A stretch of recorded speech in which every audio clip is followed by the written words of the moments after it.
বন্ধুরা, শুভ বিবাহ ধারাবাহিকের আজকের এপিসোডে দেখানো হয়েছে তেজ যে সুধাকে বলে, সুধা আমি তো কিছুই বুঝতে পারছি না, আপনি বিস্কুট নিয়ে এসব কি করছেন। সুধা তখন তেজকে বলে, দেখুন আর একটাও নেগেটিভ কথা নয়, তখন থেকে আপনি শুধু নেগেটিভ কথা বলেই যাচ্ছেন। আপনি ব্যবসায়িক মানুষ, আপনি লাভ ক্ষতির হিসেব বোঝেন, আর আপনি সেইটাই করুন। এই সব কিছু আপনার মাথাতে ঢুকবে না।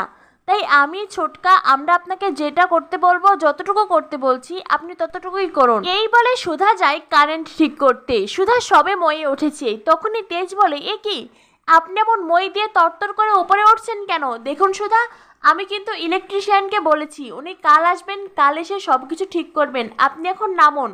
সুধা বলে, আচ্ছা, না ছাড়া আপনার মুখে আর কোনো শব্দ নেই তাই না? দেখছেন এখানে একটা গন্ডগোল হয়ে আছে, কোথায় আমি সেটাকে ছাড়াতে চেষ্টা করছি, আর তখন থেকে আপনি শুধু গজগজ করেই যাচ্ছেন। তেজ বলে, সুধা আপনি কিন্তু এটা করতে পারবেন না। সুধা তেজকে বলে, দাঁড়িয়ে থেকে গজগজ করা ছাড়া আপনার আর অন্য কোনো কাজ নেই তাই না? বলি, আলো না আসলে আমরা এখানকার কাজগুলো করব কি করে?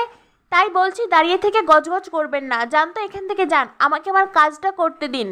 তেজ তখন ভীষণ রেগে যায়। তেজ রেগে গিয়ে সুধাকে বলে, ঠিক আছে, আপনার যা ইচ্ছে আপনি তাই করুন, আমি আর আপনাকে কিচ্ছু বলবো না। এরপর যখন পা পিছলে মাথাটা আলোর দম হয়ে যাবে, তখন তখন আর আমার কি, আমার তো কিছুই নয় তাতে।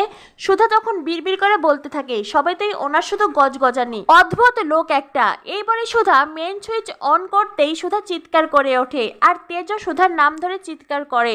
সুধা ইলেকট্রিক শক খেয়েছে। এদিকে ঠাম্মি তরিতাকে বলে, শোনো ছোট নাতবউ, তোমার জন্য কিন্তু এইবার গজাননের পুজোতে বাধা পড়েছে। ভেবেছিলাম যার হাতে পুজো নেব না সেই গজাননের পুজো করেছে, এইটা আমার জন্য চরম অসম্মানের, তাই পুজো নিয়ে তুমি আর একটাও কথা বলবে না।